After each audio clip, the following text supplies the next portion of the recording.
Hello friends, welcome to the Gaurav Arya show. हम अपने show पे अलग अलग हीरोज लाते हैं, अलग अलग लाइफ के अचीवर्स लाते हैं, लेकिन आज की शो में there is a very very unique guest, Shrimati Karnam Malleswari. नाम तो आपने सुना होगा, मैं भी पहली बार मिल रहा हूं इनसे, और आज हम इनसे मिलके जानेंगे इनकी जिंदगी का सफर। इन्होंने क्या चैलेंजेस फेस करे। पद्मश्री, राजीव गांधी खेल पुरस्कार, Arjun award, world championship, first Indian woman to win an Olympic medal, और भी कई सारी चीजें हैं जो ये खुद अपने मुंह से बताएंगी, क्योंकि मुझे तो याद नहीं हुई, मैंने याद करने की कोशिश करी। It's too long a list of accomplishments for one man to remember. Ma'am, बहुत बहुत धन्यवाद हमारी शो में आने के लिए। मैम, बहुत बहुत धन्यवाद आपका। पहली बात तो कह दूं मैम, आपका नाम बहुत सुना है, आपके बहुत बड़े फैन हैं। आप पहली बार मिल रहा हूं, सो मेरे लिए एक बड़ी, एक जिसको कहते हैं I am getting a lot of positive vibes में, बड़ा अच्छा लग रहा है आपसे मिलकर। मेरा पहला सवाल आपसे है मैम कि कैसा रहा सफ़र बचपन में? आप जहाँ से बिलोंग करती हैं, आंध्र प्रदेश से आप हैं, तो मैम कैसा रहा सफ़र, क्या चैलेंजेस रहे बचपन में? चैलेंजेस तो काफ़ी रहे हैं क्योंकि मेरा जो फादर जो थे वो रेलवे हेड कांस्टेबल जॉब करते थे और हम लोग 5 बच्चे थे। तो मेरी मदर जो है वो हाउसवाइफ थी। तो उस टाइम में यही फोकस ज़्यादा होता था कि भाई आप अपना पढ़ लिखे और कोई जॉब्स मिल जाए, लाइफ में सेटल होना है। तो यहाँ से शुरुआत हुई है। तो जो मेरी बड़ी वाली सिस्टर है वो स्पोर्ट्स करती थी, तो उनको ट्रेनिंग करने जाना पड़ता था 1-2 किलोमीटर। तो उस टाइम में होता ना, अकेली लड़की नहीं जा रही है तो चलो दीदी के साथ तुम भी जाओ जी। तो मेरे को साथ में भेज देती थी। मैंने जाके वहाँ बैठ के देखती थी, फिर मैं बोर भी हो जाती थी। मैंने सोचा कि मैं भी शुरू करती हूँ गर्ल्स के साथ। तो वहाँ जो कोच थे उस टाइम में, उनको गुरु बोलते थे हम लोग, मैं उनको बोला गुरुजी मैं भी करना चाहती हूँ। तो उन्होंने रिफ्यूज़ कर दिया कि उस टाइम में मैं काफ़ी पतली दुबली थी, 12 साल की होगी मैं, 10-12 साल की। तो उस टाइम में वो जो उन्होंने बोला कि तुम वेट लिफ्टिंग के लिए नहीं बनी हो, तुम्हारा बस की नहीं है, तुम घर में जाके अपनी मदर को हेल्प करो। तो वो बात मेरे को काफ़ी ज़ोर से चुभ गई कि ऐसे कैसे कोई कह सकता है कि भाई मैं क्या कर सकती हूँ क्या नहीं कर सकती। फिर मैंने ठान लिया मुझे तो वेट लिफ्टर बनना ही है, बन के दिखाना ही है। दूसरी जगह एक जिम था जो बंद पड़ा हुआ था, वो वहाँ एक दर्जी थे, मेरा क्लासमेट लड़की थी, उनकी फादर का, तो उसका नाम था मारुति व्यायामशाला। तो हमने उनके पास गए, हमने बोले चाबी दे दो, हम कुछ एक्सरसाइज करना चाहते हैं वहाँ फिटनेस के लिए। तो उन्होंने मना कर दिया कि भाई वो दरदर हालत में है, कभी भी टूट सकती है, चोट लग सकता है, आप लोगों को वहाँ नहीं जाना। लेकिन हमने नहीं सुना, चुपचाप चाबी उठा लिया वहाँ से। फिर हम जाके जो गुरुजी थे जो कोचिंग देते थे वहाँ जाके देखते थे और उसको कॉपी करने की कोशिश करते थे। इस तरह मैंने अपनी जर्नी शुरू किया। उसके बाद जो मेरी बड़ी सिस्टर नेशनल लेवल में आ गई थी एंड इंडिया कैंप में उसका सिलेक्शन हो गया। एंड 1990 एशियन गेम्स से पहले उनका सिलेक्शन ट्रायल्स था। तो मेरी मदर फादर जा रहे थे उनको सपोर्ट करने के लिए, देखने के लिए। तो मैंने जिद की, तो उस टाइम में स्कूल की हॉलीडेज थे तो मुझे भी लेके गए। वो ट्रायल्स शुरू हुए थे सुबह 8:30 बजे से रात को 10:30 बजे तक। तो मैं एक कोना पकड़ के मैं वहीं बैठी थी और कुछ रशियन डेलीगेट्स थे जो वो भी परफॉर्म कर रहे थे उसमें। तो मैं उन सब की मैं टेक्निक ऑब्जर्व कर रही थी, मतलब कैसे करते हैं, अच्छा, कैसे मूवमेंट्स है, मेरे को सीखना था। तो मैं वहाँ से हिली नहीं सुबह 8 बजे से शाम तक। तो वहाँ उस टाइम में इंडियन एक्सपर्ट कोच थे गैनेडी रेबोकॉन, रशियन कोच, वो मुझे देख रहे थे, लेकिन मुझे नहीं पता था। सब खत्म हो गया ट्रायल्स वगैरह, उसके बाद उन्होंने मेरे को बुलाया अपने पास और पूछा कि तुमको वेट लिफ्टिंग पे इंटरेस्ट है? मैंने बोला हाँ। तुमने कभी ट्रेनिंग की? मैंने बोला थोड़ी बहुत की। तो किसी से कॉस्ट्यूम लिया, वेट लिफ्टिंग कॉस्ट्यूम और जूते वीते अरेंज की और मुझे बोला करके दिखाओ। तो जितना मुझे आता था मैंने उनको करके दिखाया। तो उस टाइम में मिस्टर सलमान थे वहाँ चीफ कोच। अच्छा मैम, एक मिनट, ये सब कैंप चल रहा है, ट्रायल्स चल रही हैं, हाँ, और ये जो पूरा आपका चल रहा है ये कोने में चल रहा है मामला अलग से? नहीं, ये ट्रायल्स चल रहा है, खत्म हो गया। सुबह 8:30 बजे शुरू हुआ, 10:30 बजे कंप्लीट हो गया। मैं एक ही जगह बैठी हूँ, पूरा सेक्शन हिली नहीं। रशियन कोच है वो आपको देख रहे हैं? वो देख रहे होंगे, हाँ, कि तो उन्होंने देखा कि ये लड़की कौन है, सुबह 8:30 बजे से शाम को 10:30 तक हिली नहीं, वहीं बैठी है। फिर उनको लगा होगा कि भी कुछ तो है इसके अंदर, डेडिकेशन है कुछ। तो फिर उन्होंने बोला कि इसको कैंप में रखो। तो सब लोगों ने बोला ऐसे कैंप में नहीं रख सकते, कम से कम नेशनल में मेडल लेना चाहिए, नेशनल में कुछ परफॉर्म होगा तभी। तो उन्होंने बोला मैं राइटिंग में देता हूँ, ये लड़की हिंदुस्तान का नाम करेगी और बहुत अच्छी लिफ्टर बनेगी। फिर मजबूरन मुझे वहाँ रखना पड़ा और उन्होंने ऑलमोस्ट 8-9 महीने मुझे ट्रेनिंग दी। जो मेरा बेस है ना वो उन्होंने बनाई, और उसके बाद उनके कॉन्ट्रैक्ट ख़त्म हो गए, वो चले गए थे। तो उसके 1 साल बाद मैं उदयपुर जूनियर नेशनल में कंपटीशन के लिए गई हूँ। वहाँ मैंने 9 न्यू नेशनल रिकॉर्ड्स क्रिएट किया और 3 गोल्ड मेडल लिया, मेरा फर्स्ट कंपटीशन।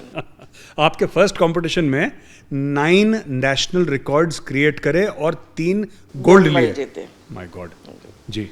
तो ये तो हो गई मेरा नेशनल्स का। फिर इंटरनेशनल सफ़र भी शुरू हो गया 1990 में। अच्छा हो गया दिसंबर तक। फिर 91 में वर्ल्ड चैम्पियनशिप के लिए मेरा सिलेक्शन हो गई। लेकिन उस टाइम में ये था कि इतना पैसे नहीं हैं, टीम नहीं जाएगी, नहीं जा पाएगी, तो हम लोगों को वापस भेज दिया। तो ठीक है, मेरा भी एग्ज़ाम्स थे, मैं चलेगी। उसके बाद फिर किस तरह मैनेज किया पता नहीं, फिर दोबारा वापस बुलाया, नई नई टीम जा रही है। लेकिन इस बीच में हमारा 1-2 महीने की ट्रेनिंग मिस हो गई थी, तो मैं वहाँ फिफ्थ पोजीशन में आई हूँ। अगर मैं कंटिन्यू में जाती तो हो सकता है मेरा मेडल आता। बिल्कुल। तो उसके बाद फिर 92 एशियन चैम्पियनशिप से मेरा मेडल का शुरू हो गया। ब्रॉन्ज सिल्वर मेडल आए मेरा 3। फिर वर्ल्ड चैम्पियनशिप में 93 में ब्रॉन्ज आए। फिर 94 वर्ल्ड चैम्पियनशिप में हम लोग गए। उस टाइम में ये होता था कि अगर चाइनीज़ लड़की आप कैटेगरी में है तो सारी गोल्ड तो पक्का चाइनीज़ जीतेगी, बाकी मेडल दूसरे कंट्रीज़ को मिलेगा। वहाँ 2 लड़कियाँ थी मेरा क्लास में, चाइनीज़ लड़कियाँ। तो मेरा कोचेस एंड मैनेजर्स ये डिसाइड कर लिया उन्होंने कि भाई गोल्ड सिल्वर तो गया, चलो ब्रॉन्ज के लिए फ़ाइट करना पड़ेगा हमें। पर मैंने एक लड़की को वहाँ बीट किया और मैं सिल्वर ले ली। और उसके बाद क्या हुआ, जो फर्स्ट आई लड़की चाइना की, वो डोप में आ गई, गोल्ड मुझे मिल गया। अच्छा। हाँ जी। तो उसके बाद फिर सारे कोचेस ने, सभी ने काफ़ी खुशी जाहिर की, बहुत अच्छा हुआ, वर्ल्ड चैम्पियन बन गए। तब तक हिंदुस्तान में कोई वर्ल्ड चैम्पियन बन ही नहीं थे। किसी ने बोला भी किस्मत से बन गई, मतलब मेरा मेहनत किसी को नहीं दिखाई दे रहे थे, उनको कॉन्फिडेंट ही नहीं थे वो लोग कि हमारा गोल्ड भी आ सकता है। और मैम जो शुरू से ही ये बोल दिया कि वो लोग तो ले जाएंगे गोल्ड और सिल्वर, आप ब्रॉन्ज की बात करो अगर आपको ब्रॉन्ज की बात कर रही है। हाँ, अब यहाँ पे अचानक गोल्ड आ गया। गोल्ड आ गया जी। तो ठीक है, लेकिन मैंने मन में ठान लिया कि भाई अगले जो वर्ल्ड चैम्पियनशिप में मैं विकेट स्टैंड पे खड़े होना और गोल्ड ही लेना है और मेरा नेशनल एंथम बजना चाहिए। ठीक है, उसके 95 में गोंगजू में चाइना का अंदर ही कंपटीशन था। अच्छा। तो जब होस्ट कंट्री है तो वो पूरा जोर लगाती है मेडल के लिए। हमने वहाँ कंपटीशन किया और मैंने वहाँ वर्ल्ड रिकॉर्ड भी क्रिएट किया और 3 गोल्ड मेडल भी जीते। अच्छा।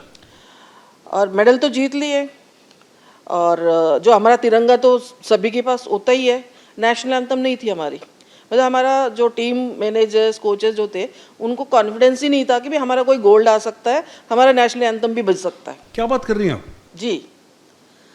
उसके बाद आपने 3 गोल्ड जीते, आपने वर्ल्ड रिकॉर्ड क्रिएट करा, जब आप पोडियम तिरंगा पे नंबर 1 स्पॉट में खड़ी हूँ और नेशनल एंथम ही नहीं है। नेशनल एंथम नहीं है हमारे पास, वो रिकॉर्डेड जाता है ना, जी वो बिल्कुल, आई जी नहीं। बिल्कुल। फिर हमने खुद वहाँ, मेरा टीम ने स्टेज पे विकेट स्टैंड पे मैं और नीचे से मेरा जो टीम थी पूरी, उन्होंने नेशनल एंथम गाए। सच अ ब्यूटीफुल स्टोरी, कितनी खूबसूरत कहानी है। हाँ जी। फिर उसके बाद फिर शुरू हुआ मेडल का सिलसिला। फिर एशियन गेम्स 98 एशियन गेम्स में नहीं, 98 एशियन गेम्स से पहले 97 वर्ल्ड चैम्पियनशिप में मेरे बैक इंजरी हो गई एंड 97 में मेरा मैरिज भी हो गया। और मेरे बैक इंजरी के बाद फिर मैं ऑलमोस्ट 6 मंथ रेस्ट पे एंड कोई ट्रेनिंग नहीं करना इंडिया कैंप से बाहर।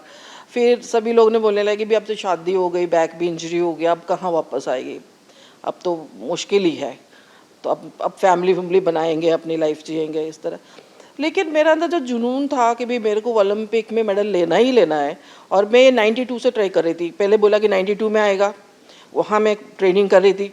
फिर बोला 96 में आएगा, फिर कोशिश कर रही थी। फाइनली 2000 में आ रहा है तो मुझे खेलना ही था। फिर इसमें मेरे हस्बैंड की काफ़ी मेरे को सपोर्ट मिला, उन्होंने सारा मेरा ट्रीटमेंट करवाए घर के अंदर। हम लोग किराए के मकान में रहते थे, तो एक वेट लिफ्टिंग सेट मेरे पास था, तो डाइनिंग एरिया में वो मेरे को ट्रेनिंग कराते थे। तो जब वेट ड्रॉप होता है नॉर्मली घर में आवाज़ आती है, खिड़कियाँ विड़कियाँ मिल जाते, आस पड़ोस भी आके देखने लगे ये क्या हो रहा है। और मकान मालिक ने भी फर्श टूट गई, तो लेकिन वो बहुत अच्छे थे, उन्होंने बोला बेटा जाने से पहले रिपेयर कर देना। चलो ठीक है, मतलब मना नहीं किया उन्होंने कि भी रिपेयर करवा देना। तो मैंने अपने घर के अंदर डाइनिंग एरिया में ट्रेनिंग किया। ट्रेनिंग करने के बाद फिर मैं कम बैक की, फिर एशियन गेम्स में गई हूँ मैं बैंकॉक में। वहाँ वेट लिफ्टिंग में सिर्फ मैं ही मेडल लेके आई हूँ। जो लड़कियाँ इंडिया कैंप में ट्रेनिंग कर रही थी सारा फैसिलिटीज़ के साथ, किसी की मेडल नहीं आया, मेरा ही आया। डाइनिंग रूम में ट्रेन कर करके। हाँ, फिर उसके बाद फिर 98 भी मेरा अच्छा रहा, फिर 99, फाइनली 2000 ओलंपिक्स आए। ये कहाँ पे था? सिडनी। सिडनी ओलंपिक्स, हाँ सिडनी 2000 सिडनी। सिडनी ओलंपिक्स सुबह तो जिस दिन हम लोग जाने वाले थे, तो मेरे हस्बैंड से कोचेस वगैरह कहते हैं यार मेडल का मत सोचो, पार्टिसिपेशन ही बहुत बड़ी बात है। और मैं वहाँ गोल्ड मेडल के लिए लड़ने जा रही थी, गोल्ड की फाइट कर रही थी। और आसपास लोग ये बात कर रहे हैं कि मेडल का छोड़ो। तो मेरा दिमाग में कहीं ना कहीं था कि भी जब तक आप अपना आपको प्रूफ नहीं करते ना, दुनिया वाले मानते नहीं आप क्या कर सकते हो क्या नहीं। तो मैं कभी भी किसी से आर्गुमेंट नहीं करती थी, किसी से बात नहीं करना, जो करना है मैं अपना आप करके दिखाना है। और मेरा अंदर सबसे बड़ा ये भी था कि भी ये जो हडल है ये हमने तोड़ना है। जब तक हमारा सोच मेडल तक नहीं जाएगा, पार्टिसिपेशन से ही सेटिस्फेक्शन होंगे, तो ये कभी भी ये बैरियर हम पार नहीं कर पाएंगे। अच्छा मैम एक बात बताइए ना, मैं थोड़ा सा, आपने ओलंपिक की बात करी सिडनी से, ये ओलंपिक विलेज होती है जहाँ पे सारे एथलीट्स रहते हैं, वहाँ पे कैसा माहौल होता है अंदर? बहुत अच्छा माहौल होता है। पूरा वर्ल्ड का 200 कंट्रीज के जो प्लेयर्स है, सारी वर्ल्ड चैंपियनशिप गोल्ड मेडलिस्ट है, प्रीवियस मतलब कई ओलंपियंस है जो मेडलिस्ट है, वो लोग सब एक ही जगह बैठे हैं, एक ही डाइनिंग में खा रहे हैं, एक ही विलेज में रह रहे हैं, तो वो काफ़ी अच्छा लगता है। लेजेंड्स हैं जो लेजेंड्स है सारे सामने दिख रहे हैं। तो इवन हम अपने कॉम्पिटिटर्स को भी देखते हैं कि भी नॉर्मली हम लोग वर्ल्ड चैंपियनशिप वगैरह खेलने जाते हैं तो हाथ मिलाते तो हम यही चेक करते हैं कि कितना ट्रेनिंग किया हुआ है। हाथ जितना सख्त है, जितना चाले पड़े हुए हैं, जितना हाथ सख्त है, मैं आपको सही बात बताऊं, एक जब मैं अभी आपको पहली बार मिला ना, मैंने भी नमस्ते करा, मैंने हाथ नहीं मिलाया। मैंने बोला मुझे वापस अभी घर जाना है। तो इसलिए मैंने दूर से आपको नमस्ते मैम बोला, बस दैट्स इट, हाथ मिलाने की हिम्मत नहीं हुई। अच्छा फिर बताइए, तो ओलंपिक विलेज में आप कह रहे हैं कि 200 कंट्रीज के अलग अलग एथलीट्स हैं, लेजेंड्स भी हैं, सब लोग खाना खा के वहीं पे मिल रहे हैं और वहाँ पे एक अच्छा सा माहौल है, लेकिन ये भी मार्क्ड होता होगा ना कि कौन हमारा कॉम्पिटिटर, हम लड़ किससे रहे हैं, ये भी एक दिमाग में बात तो रहती है। एक्चुअली वर्ल्ड चैंपियनशिप में ऑलरेडी मैं खेली हूँ, तो मुझे पता है मेरा कॉम्पिटिटर्स कौन है, उनका क्या, वो जब जैसे हर कंट्री का अलग अलग टाइमिंग होती है ट्रेनिंग करने का जी। तो कई बार मैं करती थी, मेरा ट्रेनिंग सेक्शन ख़त्म हो गया, लेकिन मुझे पता है मेरा अपोनेंट कॉम्पिटिटर है, मैं उसको बैठ के देखती थी कि भी कितना ये ट्रेनिंग में किया हुआ है, क्या कैपेसिटी है। तो ये एक दूसरे को करते हैं, स्पॉट करते हैं, वो लोग भी हमें करते थे, हम भी उनको कर देते। तो फाइनली सिडनी वो टाइम आ गई, उस दिन मॉर्निंग मैं उठी हूँ, भगवान का प्रार्थना वार्थना करके किट लेके हम चल पड़े। अच्छा, सिडनी में मेरे साथ एक और इंसिडेंट हुआ। नॉर्मली विलेज में आप एंटर करने के बाद आपकी डोप टेस्ट होता है, तो मेरा डोप टेस्ट हुआ। उसका 2-3 दिन बाद मैं ट्रेनिंग करके आके मैं अपने कमरे में रेस्ट कर रही थी, एक टीम आई और मुझे बोला कि आप चलो हमारे साथ। मैंने बोला क्यों? बोला कि आपकी डोप टेस्ट होगी। मैंने बोला तो मेरा हो गया। कहते नहीं, आपके अगेंस्ट कंप्लेंट आई है, तो हम दोबारा आपका टेस्ट करना चाहते हैं, तो आप मना नहीं कर सकते, आपको जाना पड़ेगा। तो मैं गई, मेरा वहाँ 2 बार टेस्ट हुआ, डोप टेस्ट 2 बार नहीं 3 बार हुआ। 2 बार तो पहले हो गया, 1 बार फिर कंपटीशन के बाद हुआ। और फिर मैं गए कंपटीशन करने के लिए। हमारा 3 लोगों का साथ कंपटीशन था, एक चाइनीज़ लड़की थी, एक हंगेरी की थी, एक मैं, और टोटल 22 लड़कियां थी। फाइनल में हम तीनों का फाइट चल रहा था। तो मुझे ये नहीं समझ में आती आज भी, मैंने snatch, clean and jerk, snatch तीनों लिफ्ट होके किया, 105, 107, 110। चाइनीज़ लड़की ने 112 किलो का, मतलब 2 किलो का डिफरेंस पे हम लोग चल रहे थे। तो क्लीन एंड जर्क आया, तो क्लीन एंड जर्क में मेरा स्टार्टिंग है 25 दिया, 125। मैं कभी भी बोलती नहीं थी, लेकिन वहाँ मैंने बोला पॉइंट पे, मेरे को 25 मत देना, 27 दे दो फर्स्ट लिफ्ट। कहते नहीं ठीक है 25 में। चलो, इन्होंने मेरे को 25 पहले दिया, उसके बाद फिर 130 दिया सेकेंड लिफ्ट। सिर्फ 2 किलो की डिफरेंट, 2 किलो मेरे को कवर करना था मेरे को गोल्ड मेडल के लिए। इन्होंने मेरे को लास्ट लिफ्ट दिया 137.5, 7.5 किलो। नॉर्मली लास्ट लिफ्ट जो होती है मतलब फाइनल, उसके बाद आपको चांस ही नहीं है।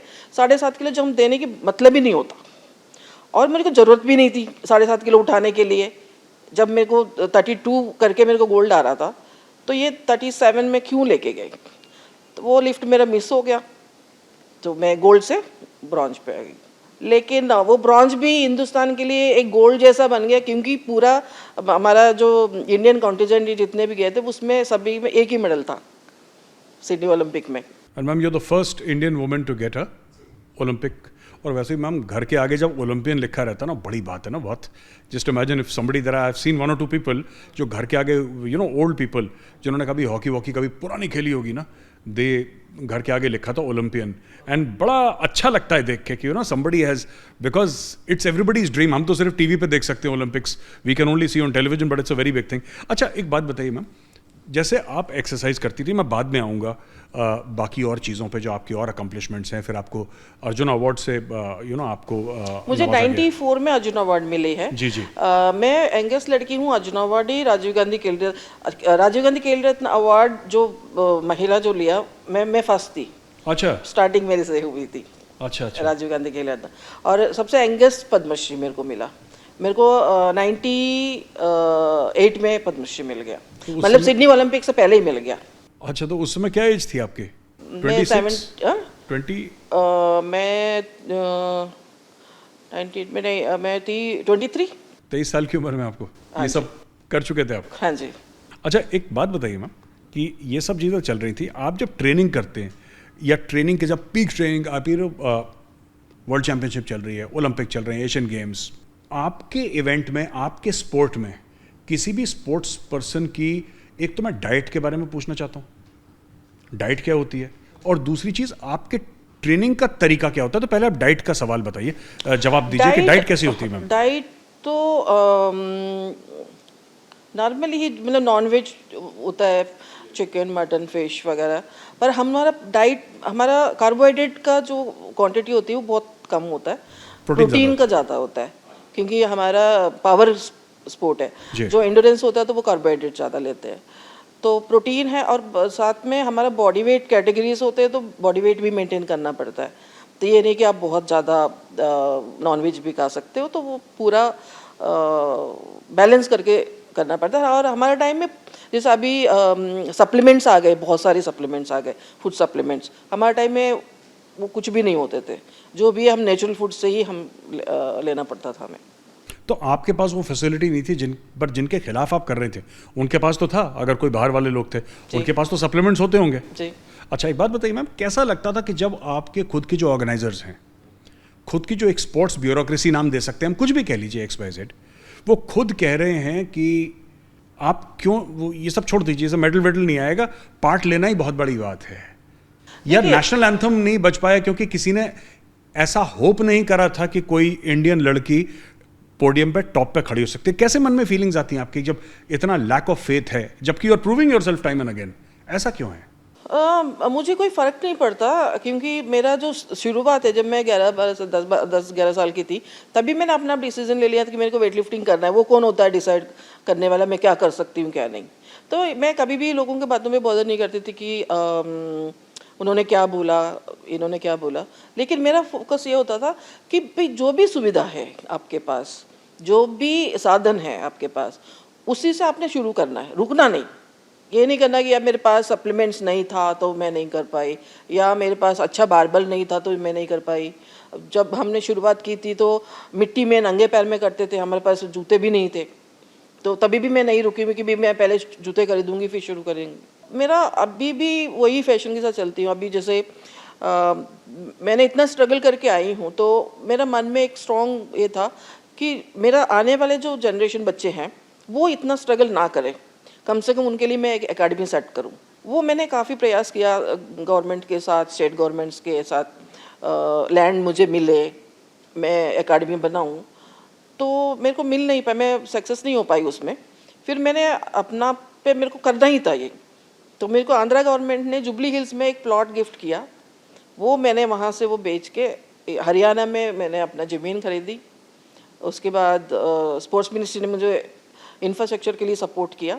फिर अभी मैंने एकेडमी बनाई है और ऑलमोस्ट 100 बच्चे एक साथ ट्रेनिंग कर सकते हैं उसमें। अच्छा। और ये मैंने मेरा अपनी फाउंडेशन बनाया 16 में। जब ये फाउंडेशन में बना के मैं एकेडमी की प्लान कर रही थी तो बहुत सारे लोग ने बोला तुमने ऑलरेडी बहुत कुछ किया हुआ है, कुछ स्ट्रगल भी किया, इतना अचीवमेंट्स भी है तुम्हारी, अभी भी और क्या करना है, अब रेस्ट करो। मैंने बोला नहीं, जो नेम फेम प्यार जो कुछ भी मिला वेट लिफ्टिंग से ही मिला। आज अगर कर्नल मल्लेश्वरी को कोई जानते हैं तो वेट लिफ्टिंग की वजह से जानते हैं। तो मैं वेट लिफ्टिंग के लिए कुछ ना कुछ करना है और उस बच्चों के लिए करना है। तो उस टाइम में बोला यार तुमको कोई सपोर्ट नहीं मिलेगा, तुम तो बिजली का बिल भरना भी भारी हो जाएगी, इतना बच्चों को कहाँ से ट्रेनिंग कराओगे। मेरे पास देखा जाएगा, कोई बात नहीं। 16 से करते करते मैं 22 तक 21 तक मैं अपना आप पे कर रही थी सपोर्ट। उसके बाद लास्ट ईयर मेरे को SBI ने 5 बच्चों का सपोर्ट किया फाउंडेशन ने, और इस साल उन्होंने 35 बच्चों का सपोर्ट कर रहे हैं। ज़बरदस्त। अच्छा, एक आखिरी सवाल मैम, अब क्या कर रही हैं और आगे की ज़िंदगी, आगे का रास्ता कैसा है? इस वक्त आप क्या कर रही हैं और आगे का रास्ता क्या है? इस वक्त मैं मेरे पास 2 प्रोजेक्ट्स है। एक मेरा अपना खुद का एकेडमी में चला रही हूँ जी, और एक दिल्ली स्पोर्ट्स यूनिवर्सिटी का फाउंडर VC हूँ मैं जी। ये ऑफ़र मुझे आया तो मैंने इसको एक्सेप्ट भी इसलिए किया क्योंकि इसमें इंफ्रास्ट्रक्चर का काफ़ी बड़ा रोल है। दिल्ली स्पोर्ट्स यूनिवर्सिटी में एक वर्ल्ड क्लास इंफ्रास्ट्रक्चर क्रिएट हो रहा है जी, सारी ओलंपिक स्पोर्ट्स का। तो मुझे स्पोर्ट्स में मज़ा आता है और ये मेरा फील्ड है। तो और ये जो यूनिवर्सिटी है बिल्कुल हटके है, इसमें स्कूल भी है। मतलब जो बच्चा 6th क्लास में एडमिशन लेके PhD तक हमारे साथ कंटिन्यू रहेगा। एंड इसका ये भी है कि भी 70% स्पोर्ट्स मेरिट पे मार्क्स मिलेंगे एंड 40% एजुकेशन के ऊपर। तो ये भी इंडिया में अब तक कहीं भी नहीं हुआ। एक आइडियल प्रोजेक्ट है ये, ideal project for sports people. For sports people जी। तो एक काम कर रही हूँ, एक मैं अपनी एकेडमी चला रही हूँ, दूसरा फैमिली है, फैमिली को भी देखना होता है जी। तो मैम हमारी दर्शकों की तरफ से और हम सब की तरफ से आपको हमारी बहुत बहुत शुभकामनाएं मैम फॉर द फ्यूचर। और आप जो काम कर रही हैं मैम बड़ा ज़बरदस्त काम है। You have thought about future generations कि आगे चल के जो कर्नल मल्लेश्वरी को इनिशियल चैलेंजेस रहे कि एक जिम है, लोग कह रहे हैं छत गिर जाएगी, वो नहीं होना चाहिए किसी और लड़के के साथ।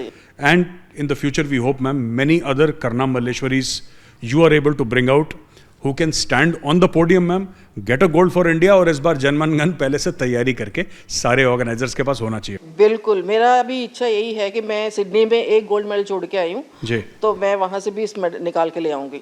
बस मैम, सब होगा मैम, बिल्कुल ज़रूर होगा। हम सबकी शुभकामनाएं आपके साथ हैं। हमसे बात करने के लिए बहुत बहुत धन्यवाद मैम। दोस्तों, हम बात कर रहे हैं कर्नल मल्लेश्वरी जी से। आपने इनके सफ़र की पूरी कहानी सुनी और किस तरीके से जो उन्होंने चैलेंजेस फेस करे, the kind of challenges that she faced when people did not give her access to training, access to a gym. लेकिन फिर भी कहते हैं ना कि जो डिटर्मिन्ड होता है, जिसका मन पक्का होता है, वो अपना रास्ता निकाल लेता है। द गौरव आर्या शो देखने के लिए बहुत बहुत धन्यवाद आपका। मैं अगले हफ्ते फिर एक यूनिक गेस्ट के साथ मिलूंगा, उनको इंटरव्यू करूंगा। तब तक के लिए आप सबको जय हिंद।